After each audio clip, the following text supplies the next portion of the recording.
Buenas tardes a todos.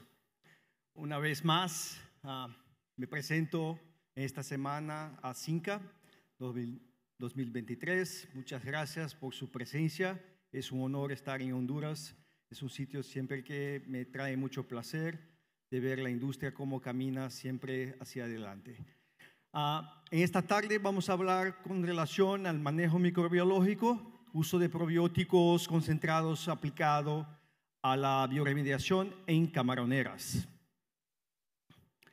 Bueno, primeramente le gustaría presentar a ustedes un poco del histórico, de una manera bien rápida, con relación a la cronología de los probióticos. Los probióticos empezaron a ser utilizados de una manera más sistemática en la década de 70, primeramente con utilización humana. La primera vez que se utilizó probióticos para acuacultura fue en 1986. En 1998, David Moriarty, que es considerado uno de los grandes gurús de probióticos en el mundo, fue quien descubrió las ventajas de utilizar bacilos tanto para peces cuanto para crustáceos. En Nueva Caledonia, en Australia y también en Ecuador, ha descubierto el antagonismo que existía entre los bacilos y los vibrios, que los probióticos a base de bacilos podían controlar el crecimiento de los vibrios y evitar la vibriosis. Más adelante, Bechery, en el año 2000, fue el que hizo la primera definición adecuada de probióticos para utilización en acuacultura, que difiere un poco de la definición para probióticos de utilización para animales terrestres. O sea, los probióticos de acuacultura tienen que considerar no solamente beneficios hacia la salud del animal, pero también a las mejores condiciones ambientales donde este animal es producido. Y a partir de la década de 2000, todo el mundo prácticamente empezó a caminar hacia la utilización de esta biotecnología. En la curva de avances tecnológicos en el mundo, los probióticos una vez más están ubicados en la década a partir del año 2000 y fue una de las principales herramientas utilizadas desde entonces en los avances de mayor productividad en producción camaronera, juntamente con otros avances tecnológicos como alimentadores automáticos, estudios de microbiomas, etc.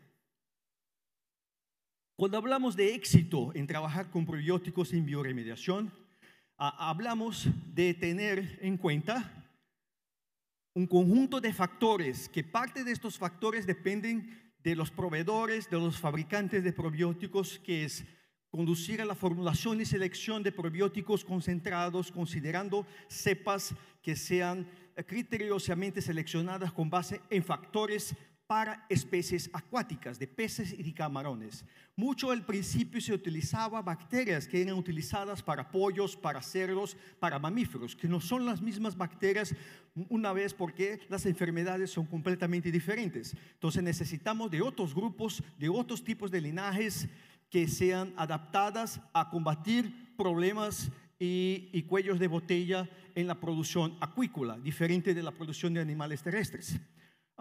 Entonces es muy importante que exista una interacción, no solamente entre las empresas productoras de probióticos y principalmente con relación a su empleo directamente cuando llega a la granja este producto, o sea, de qué forma está siendo utilizado el probiótico en la granja, dosificaciones utilizadas, diferentes situaciones, diferentes desafíos. O sea, es muy importante este nivel de acompañamiento que la industria no solamente produce un producto, pero tiene que dar un feedback también y las empresas también tienen que estar haciendo su parte, tener mayores condiciones para que se exprese la eficiencia máxima de los probióticos en las camaroneras. Bueno, uno de los grandes problemas que trae mala condición de cultivo y necesidad de bioremediación en camaroneras son los vectores orgánicos. Cuando hablamos de vectores orgánicos sabemos, ¿no? Es microalgas, el alimento que se sobra, el alimento que no es consumido, las heces, todos los tipos de insumos orgánicos. Estos son vectores para crear desequilibrio adentro de la laguna de cultivo del camarón, impactando los ciclos de nutrientes y impactando también el microbioma y empezando a dar ventajas al aparecimiento de patógenos oportunistas. Entonces es muy importante que exista un trabajo en torno de la necesidad de cada granja, de cada piscina, con relación a dosificaciones y métodos que pueden aumentar la eficiencia de los probióticos. Bueno, llamé de desequilibrio, al revés de llamar de equilibrio, porque eso en lo general es lo que suele pasar muchas veces en las piscinas. ¿Cómo llegamos a un desequilibrio de una piscina que puede nos afectar calidad de suelo y calidad de agua? Entonces, prácticamente los inductores del desequilibrio son los alimentos no consumidos, heces, excreción, animales muertos y los sólidos en suspensión, sean detritivos que entran juntamente con el bombeo de agua o también que se crea adentro de las piscinas como el fitoplancton y el zooplancton y sus die-offs, sus mortalidades. A lo largo del ciclo de producción es muy común vermos el aumento de estos residuos. Todos estos vectores de materia orgánica llegan a formar el sedimento que está en los suelos de las piscinas. Con el aumento de la cantidad de sedimentos en el suelo de las piscinas, empezamos las interferencias en los ciclos de los nutrientes, principalmente el ciclo de nitrógeno, el ciclo del azufre y el ciclo del fosfato. Y la liberación de estos nutrientes para la columna de agua acaban causando procesos de eutrofización, crecimiento demasiado de microalgas. Y entonces empezamos a tener el desequilibrio químico y biológico adentro de las piscinas hasta el punto que nos afecta oxígeno y crecimiento y rendimiento y salud de los animales. Aquí un ejemplo de un desequilibrio, ¿no? Es un ejemplo radical. El nivel de sedimentos en esta piscina no fue cuidado a cada ciclo de producción, se dejó acumularse y hoy solamente una remoción mecánica es posible resolver el problema. O sea, la idea es no dejar que esto pase a una piscina, nunca. Bueno, cuando los procesos de degradación de materia orgánica, la idea es de tener condiciones adecuadas de oxígeno, no solo para los animales. A veces pensamos en que el oxígeno solamente beneficia a los animales que están siendo producidos. Esto es un engaño, porque la base de la cadena viene de las bacterias. Entonces tenemos que tener condiciones de oxígeno suficiente para que toda la materia orgánica se procese biológicamente por una vía llamada aeróbica, en la presencia de oxígeno. Las vías aeróbicas de degradación son vías mucho más, con mayor velocidad, entonces se puede procesar en un corto espacio de tiempo la materia orgánica. Pero sabemos que a lo largo del tiempo, por lo menos a los 25 días, 30 días, 40 días, dependiendo de la siembra, empezamos a tener áreas de formación, áreas anaeróbicas en nuestra piscina. Entonces, el ideal es que mantengamos la condición de la materia orgánica oxidada en la presencia de oxígeno. En algunas situaciones, la acumulación de materia orgánica excederá el oxígeno disponible. La demanda de oxígeno será mayor que el aporte de oxígeno en el suelo de la piscina. En este momento, bacterias que son facultativas pueden hacer el proceso de degradación de la materia orgánica bajo fermentación, sin presencia de oxígeno. ¿Ok? Entonces empezamos a tener áreas anaeróbicas en esta piscina. Y este tipo de proceso es un proceso mucho más lento, que se procesa de una velocidad de hasta 10 veces o más lentamente que un proceso aeróbico. como subproductos de la fermentación tenemos la generación de ácidos orgánicos. Eso se ve cuando se intenta hacer fermentos en pilas, echando sustratos orgánicos juntamente con probióticos. Vemos que el pH empieza a caer con relación a las horas de fermentación. Ahí vemos que es debido a la acidosis causada por la producción de ácidos orgánicos. Esta acidosis ocurre en el suelo y esa acidosis causa algunos problemas para la piscina, porque por ejemplo el fósforo que está atrapado en complejos que son poco solubles en condiciones de pH normales, en condiciones ácidas se disocian e empieza a aumentar la cantidad de fósforo libre en el suelo. El fósforo orgánico libre en el suelo aumenta en cantidades que por difusión, por diferencia de concentración, sale del suelo hacia la columna de agua, siendo un nutriente que desequilibra las relaciones con nitrógeno y causando el estímulo para venir microalgas que no son deseables, como las cianobacterias. Entonces, es un problema muy grande cuando empezamos a tener procesos anaeróbicos en el fondo. Aparte, los ácidos orgánicos en la presencia de sulfato, que está presente muy comúnmente en los ambientes de agua estuarina o agua marina, son utilizados por otro grupo de microorganismos. Estos grupos son las bacterias reductoras de sulfato. Las bacterias reductoras de sulfato pueden utilizar estos ácidos orgánicos, oxidar y de esta forma liberar producción de sulfuro de hidrógeno, que es altamente tóxico. Áreas que tienen sulfuro de hidrógeno en el suelo de la piscina son áreas en que el camarón evita. ¿Okay? No se concentra en esta área. Entonces tenemos adensamientos en áreas más de mejor calidad de suelo y de agua en la piscina. Nuevamente, como resultado de este desequilibrio de formación, de liberación de fósforo en agua, liberación de sulfuro de hidrógeno, tenemos una mala calidad de suelo, un suelo acidificado. En procesos de acidificación, tanto las bacterias probióticas cuanto bacterias naturales trabajan en una velocidad de decomposición de materia orgánica mucho más baja. Y aparte, el fósforo aumentando en la columna de agua estimula la floración de microalgas no deseables. Vemos que las clorofíceas y las diatomeas son sustituidas por las cianobacterias. Entonces, lo que deseamos, en resumen, es una situación estable. El oxígeno tiene capacidad de seleccionar parcialmente el tipo de microbioma que tenemos en el fondo de la piscina. En presencia de oxígeno tenemos los procesos principales suelen ser por decomposición aeróbica, que es rápida y muy eficiente, hecha por bacterias heterótrofas.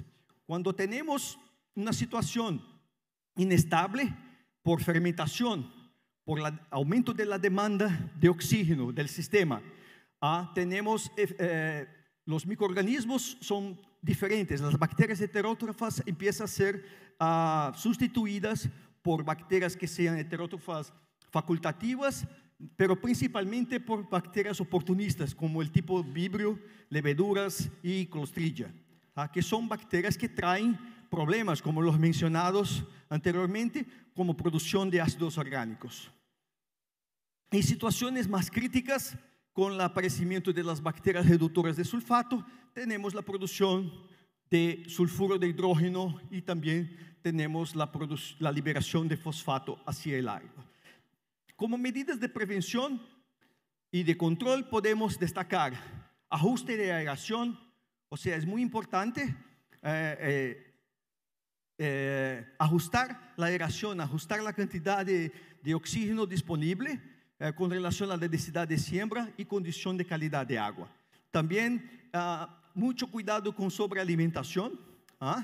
Hoy en día los alimentadores automáticos juntamente con algoritmos han establecido mejores condiciones y mejores limitaciones frente a cantidad de oxígeno y temperatura de agua, ajustando mucho bien esta sobrealimentación. Eliminar residuos por intercambio de agua, siempre agua de fondo. Aguas de fondo es la peor calidad de agua que hay. O sea, remover agua de superficie es remover agua que está con niveles elevados de oxígeno y son mucho mejores que las aguas de fondo. Entonces hay que tener cuidado siempre en el recambio, siempre hacer remoción de agua de fondo. Los probióticos, siempre seleccionar por probióticos de alta concentración. Cuando hablo de alta concentración, estoy hablando en billones. Billones. Probióticos a base de 50 billones de unidades formadoras de colonia serían los más indicados para que tengamos concentraciones finales de bacterias por mililitro de agua de una laguna, de una piscina, suficiente para hacer una buena bioremediación. Y por fin, oxidar la materia orgánica del suelo entre ciclos de producción, que cada vez más vemos menos este tipo de actitud siendo considerada durante el proceso de cultivo. Aquí un ejemplo para ustedes, un trabajo de laboratorio que hicimos demostrando cómo el oxígeno o cómo compuestos que contengan oxígeno, como por ejemplo el nitrato, pueden auxiliar en la disminución de los procesos de producción de sulfuro de hidrógeno. Entonces, condiciones control, donde no es aportado una fuente de nitrato, vemos que mantiene concentraciones de sulfuro de hidrógeno elevado, mientras aumentamos la concentración de nitrato como un aceptor de oxígeno para bacterias que pueden trabajar con el nitrato, como por ejemplo bacterias denitrificantes, que en algunos probióticos esta bacteria está incorporada, como el ProW de INVE, tiene bacterias denitrificantes. Estas bacterias, utilizando el nitrato como un aceptor de oxígeno, puede muy bien hacer el consumo del carbono orgánico, bajando las cantidades y decomponiendo la materia orgánica. Entonces, al final vemos que la salud del animal, el potencial de crecimiento que este animal tiene, está muy relacionado a la calidad ambiental. La calidad ambiental puede llevar a lo que llamamos de disbiosis. Disbiosis es un proceso de desequilibrio microbiológico en el microbioma intestinal del animal. Es un reflejo de lo que está pasando en el ambiente. Cuanto más sea inestable un ambiente con muchas variaciones, esas variaciones ambientales reflejan directamente en variaciones del microbioma ambiental que directamente afectan al microbioma intestinal del animal. O sea, mala calidad ambiental significa mala calidad de microbioma intestinal y por eso mayores riesgos de los animales enfermarse. Estas son situaciones de diferentes granjas alrededor del mundo. Camaroneras, tenemos desde suelos de arena donde la materia orgánica tiene penetraciones de hasta 60, 70 centímetros, hasta suelos más arcillosos donde la materia orgánica permanece más arriba en la forma de sedimentos floculantes, llamados también de coloidales. Debemos siempre tener la idea de mapear, hacer un mapeamiento de cómo se comporta la materia orgánica para cada piscina.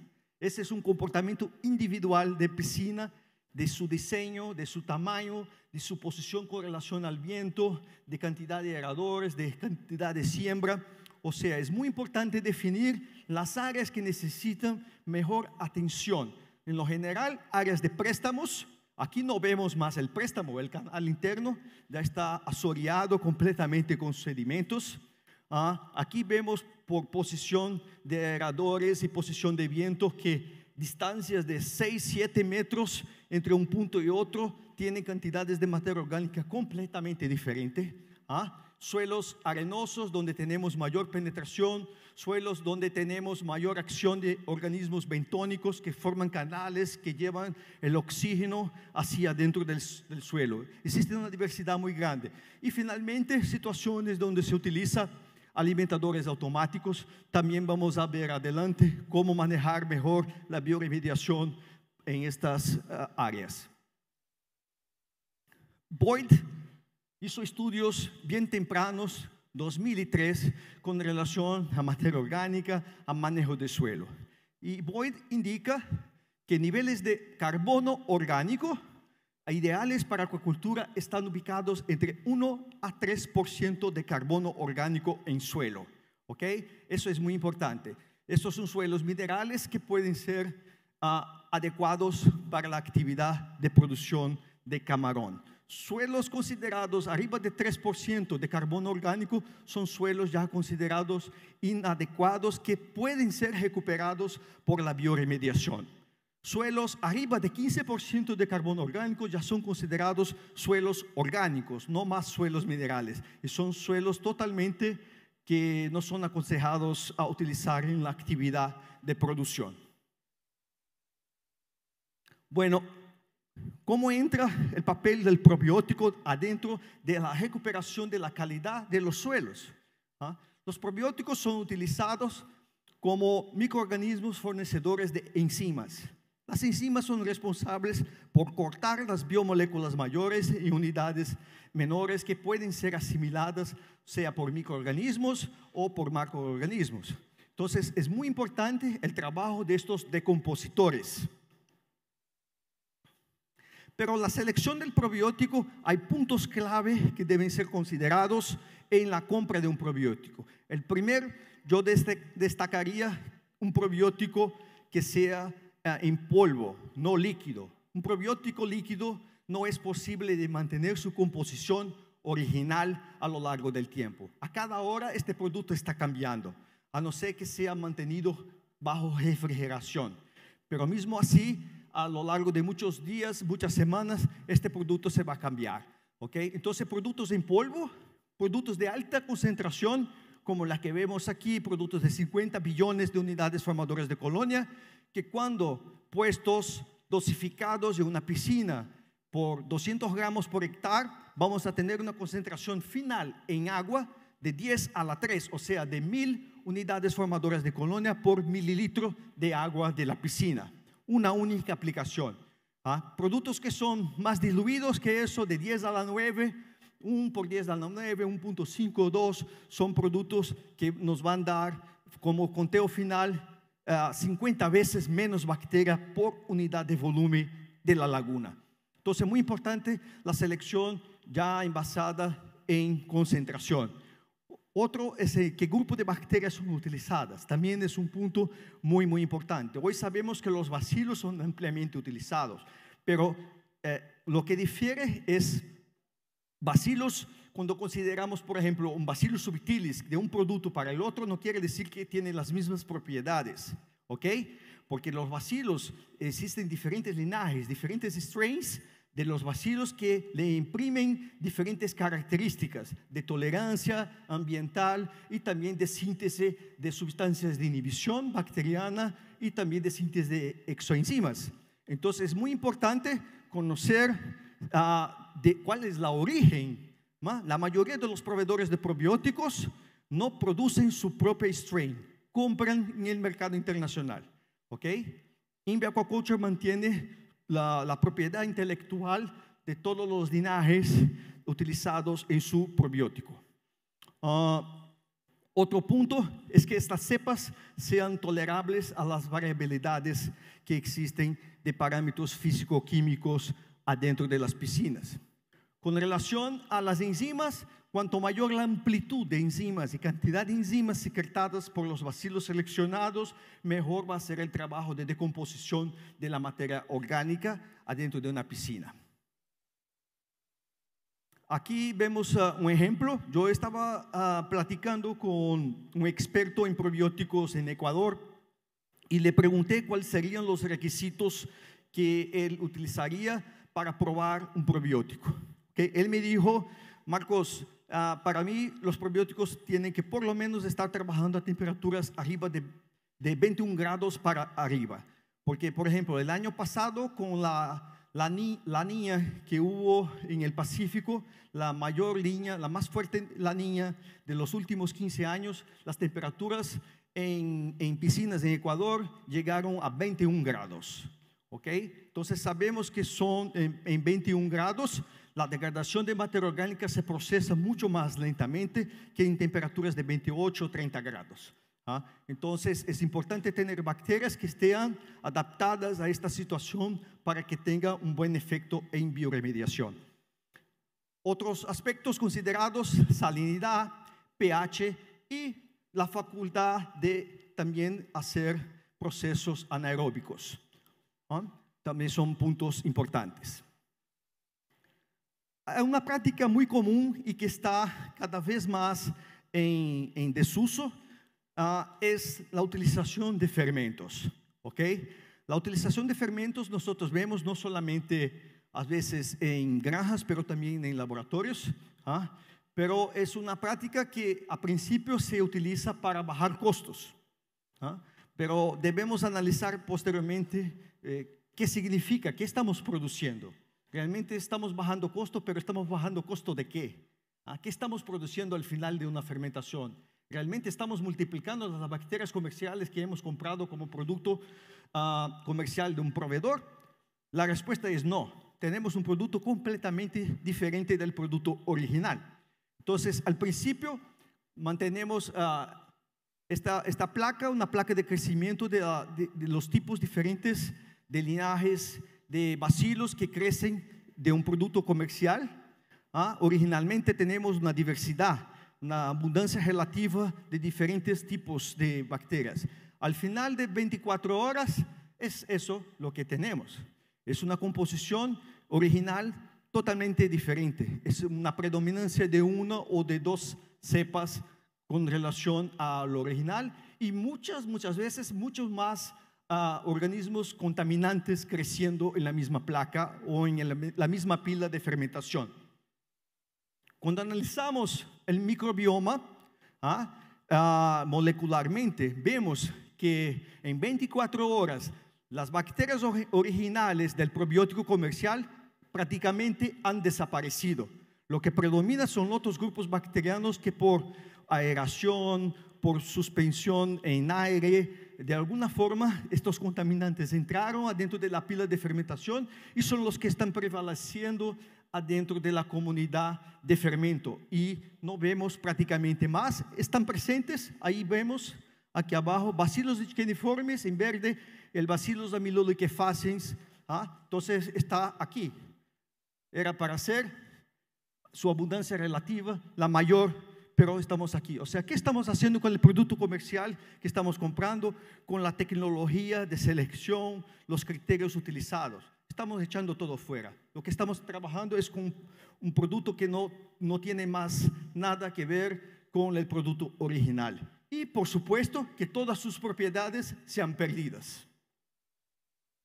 Entonces los riesgos de fermentación principales es impacto potencial en la eficiencia. Se pierde eficiencia y es una ruleta rusa, porque cada batch producido, cada lote producido de fermento, estamos produciendo abundancia relativa completamente diferente una de otra. Y las ventajas de aplicación directa de los productos es que mantenemos concentración constante, composición constante, cero riesgos de contaminación, fácil de usar, siempre igual y con reducción de costos porque no necesita tener área de fermentación, distribución de grandes volúmenes en la granja.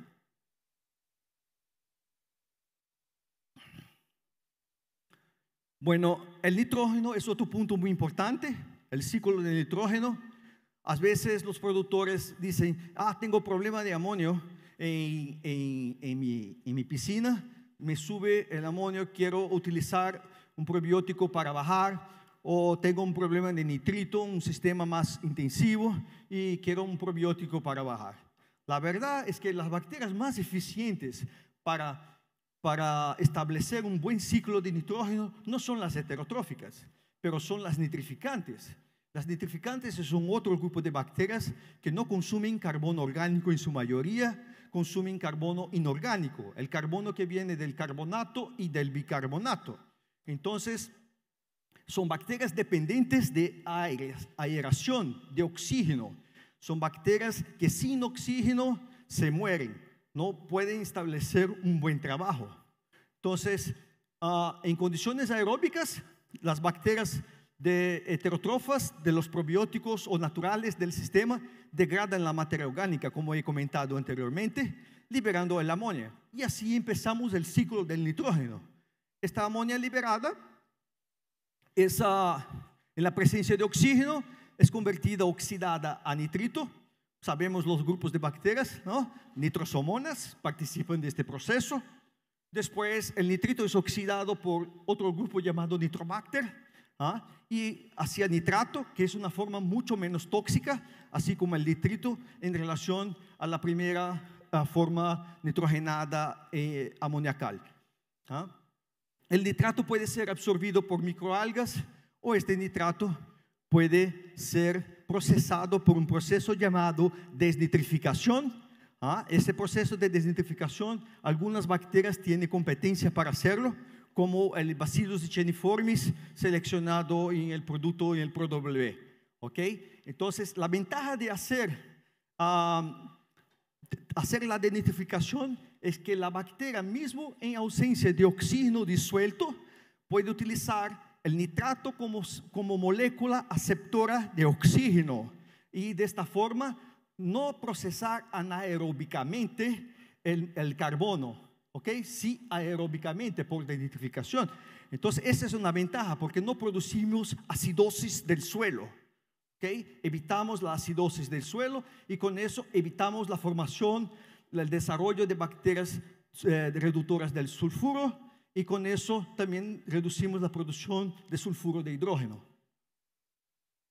Se puede constatar el efecto del Bacillus echeniformis en tubos de ensayo, donde con medios de cultivo se puede detectar después de algunos días la presencia de nitrógeno y la presencia de gas carbónico formado. Otro punto en la bioremediación donde los probióticos, las bacterias heterotróficas pueden aportar eficiencia es en el control de fosfatos y control también de nitratos. ¿Okay? Entonces, sabemos muchas veces que nuestra piscina puede empezar en condiciones de una agua con diatomeas, y después de algunos días, 30, 40 días, tenemos una agua completamente verde, como esta foto aquí, dominado por cianobacterias. En este momento que tenemos una dominancia de cianobacterias, los protocolos básicos que son utilizados de bioremediación deben ser ajustados.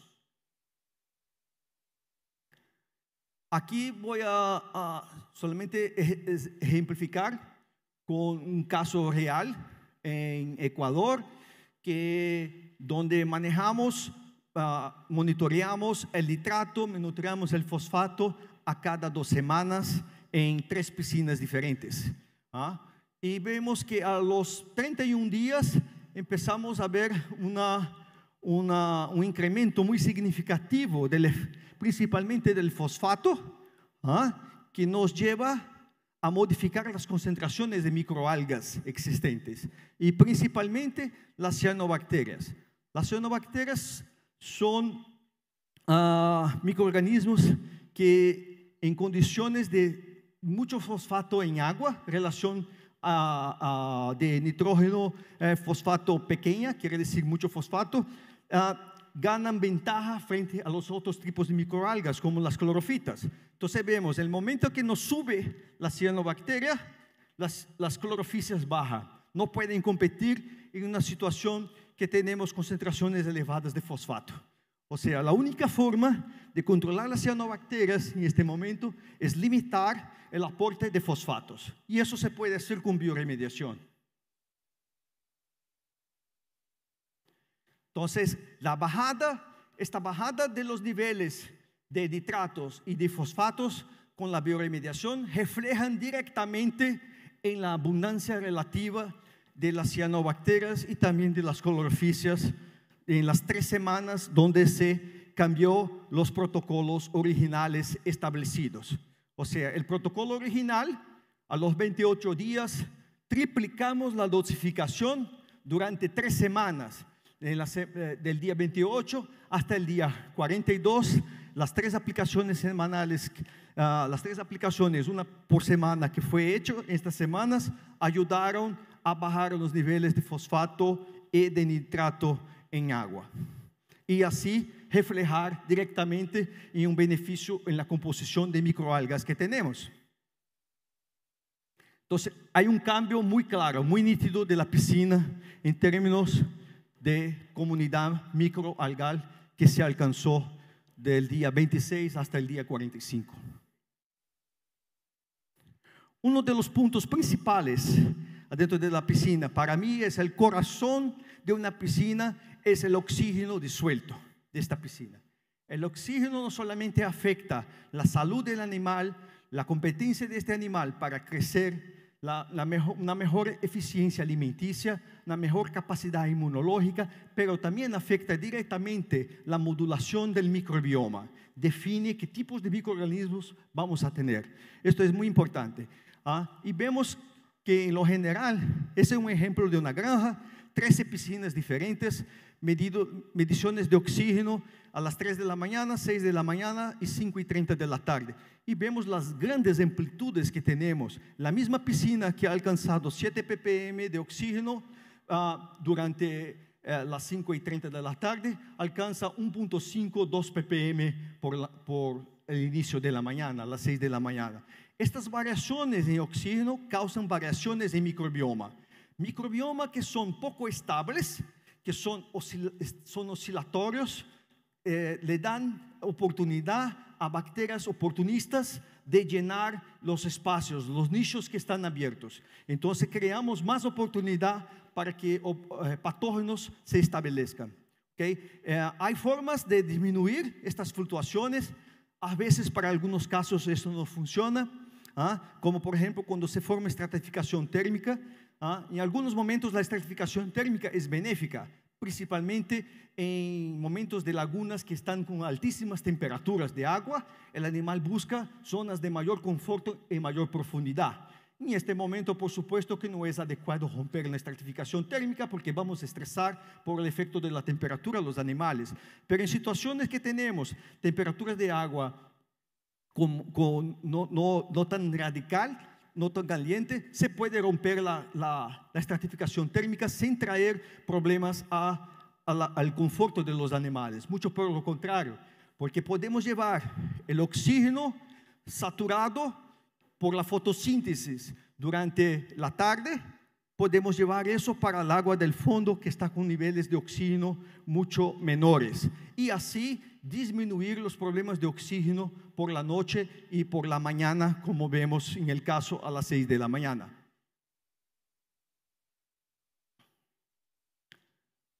En la bioremediación, en piscinas que se utilizan alimentadores automáticos, debemos enfocarnos no tanto en la área de distribución. Aquí un alimentador automático, el rayo de distribución de 15 metros de este alimentador automático. O sea, esta área del círculo amarillo-naranja es una área donde los animales se concentran. De 150 a 200,000 animales pueden agruparse en esta área por hectárea, y llenando y aerando porque se mueven mucho, recolectando el alimento que está en el piso y con esto aeran mucho, hacen circular el agua en el fondo. Entonces cuando chequeamos después de la cosecha, chequeamos estas áreas de dispersión, vemos que son áreas mucho más claras, que la materia orgánica está mucho más bien oxidada. Si comparamos con las áreas periféricas, que son áreas de alimentación, el animal recoge el alimento, toma su alimento y viene a comer hacia afuera donde hay menor competición por el alimento, una área más confortable. Y estas áreas, por la menor actividad de los animales, son áreas que en lo general hay menor circulación de agua y por eso la bioremediación no se procesa en la misma velocidad.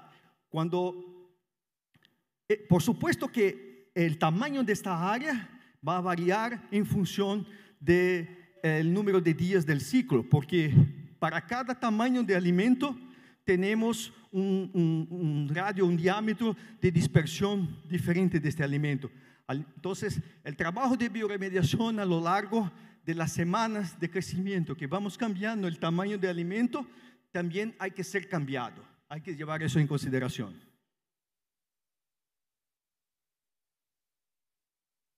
Aquí es un día después de la cosecha, una granja donde vemos dónde estaban ubicados los dos alimentadores automáticos, y vemos que es muy claro una área central de mayor aporte de materia orgánica.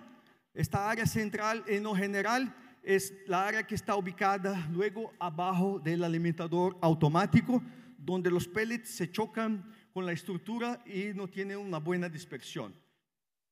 Luego después vemos otra área mucho más limpia, una área más clara, que es la área de gran actividad. Gracias. Es una área de mayor actividad de los animales, donde aeran, circulan y hace con que la bioremediación sea más eficiente. Y hay el área periférica, afuera, que es una área en lo general con niveles de materia orgánica muy elevados. Podemos tener en esta área clara muchas veces 2%, 2,5% de materia orgánica, y tenemos en estas áreas periféricas 4% de materia orgánica. O sea, tenemos que tener atención a las áreas periféricas, principalmente en los procesos de sifoneo de probiótico hacia el suelo.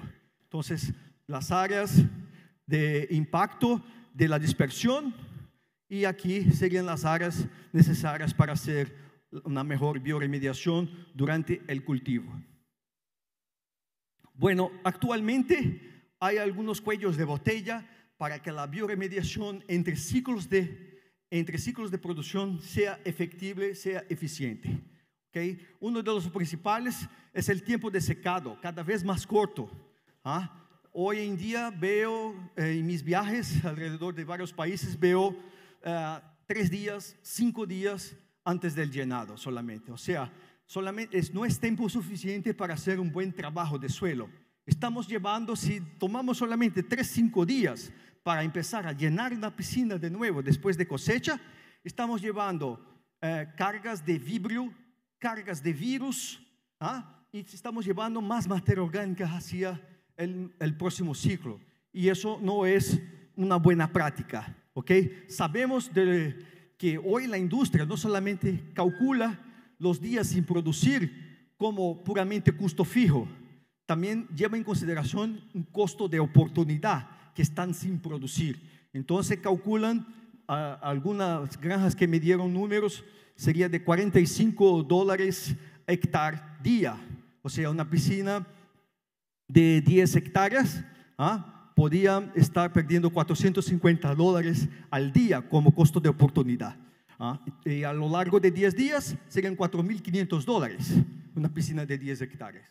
Entonces, eso representa, desestimula para que la empresa haga un trabajo de bioremediación. Pero este trabajo es demasiadamente importante hacerlo, como vamos a ver un poco más adelante.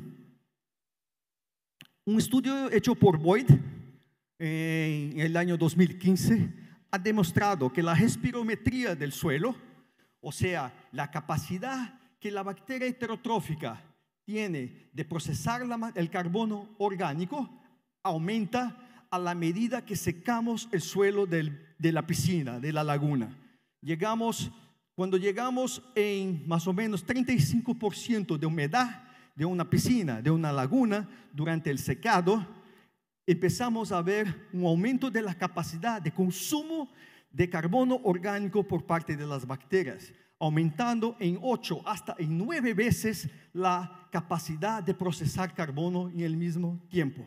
O sea, cuando no dejamos secar la piscina, estamos simplemente subestimando la capacidad de los decompositores de traer una mejor condición para el próximo ciclo.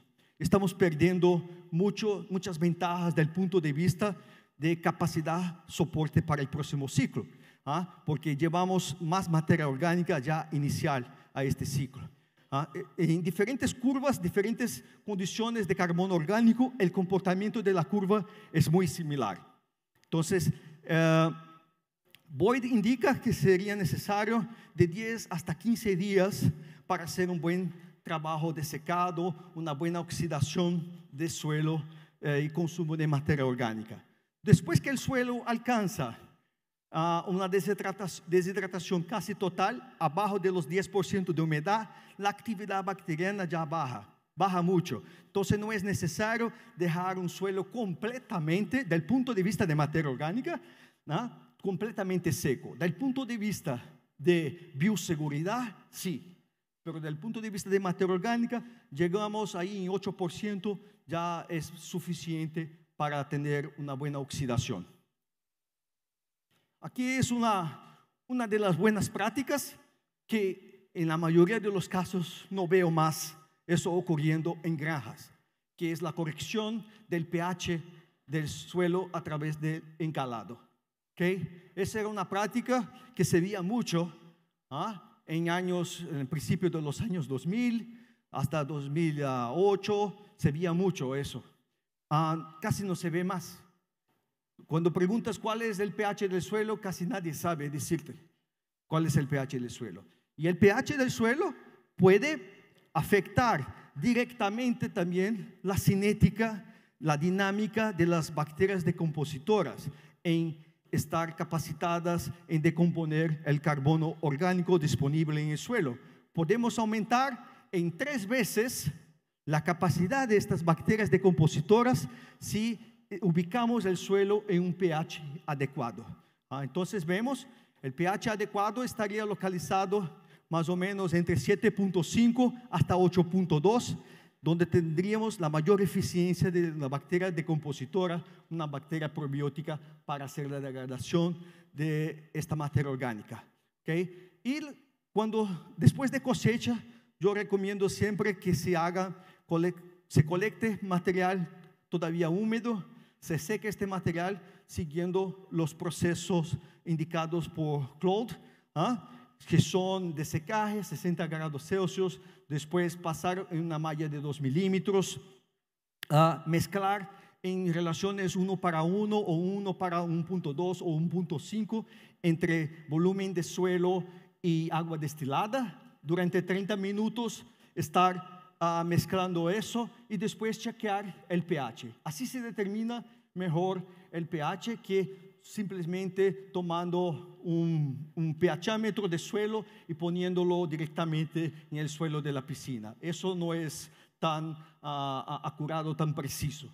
¿Okay? Entonces recomendamos, hay tablas desarrolladas para diferentes tipos de alcalinizantes de suelo, desde el calcáreo agrícola que conocemos hasta el hidróxido y la cal virgen. La cal virgen no le oriento a utilizar porque es muy peligrosa, no es sostenible, no es amigable del punto de vista del trabajador, principalmente muy peligroso trabajar.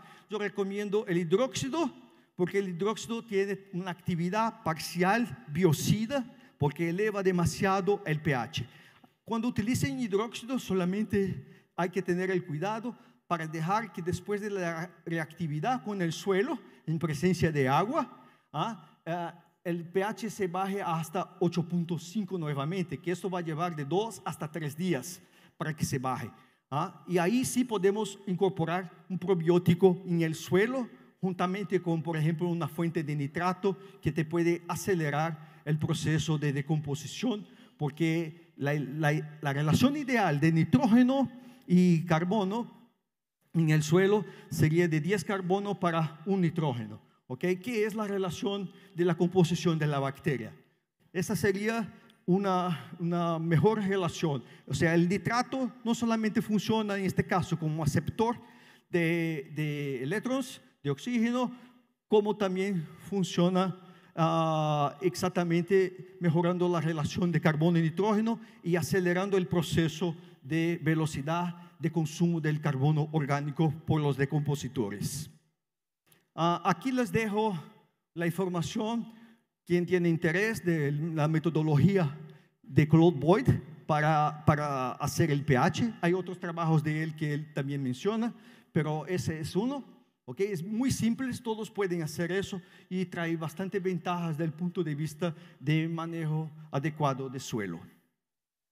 Bueno, como conclusión, los procesos de remediación de agua y suelo en las camaroneras, así como la aplicación de probióticos para mejorar la salud de los animales, deberán no solamente considerar el empleo de productos concentrados y específicos, sino también mantener las condiciones de manejo para que la funcionalidad de las bacterias sea optimizada en beneficio de una mejor rentabilidad, sustentabilidad en la producción.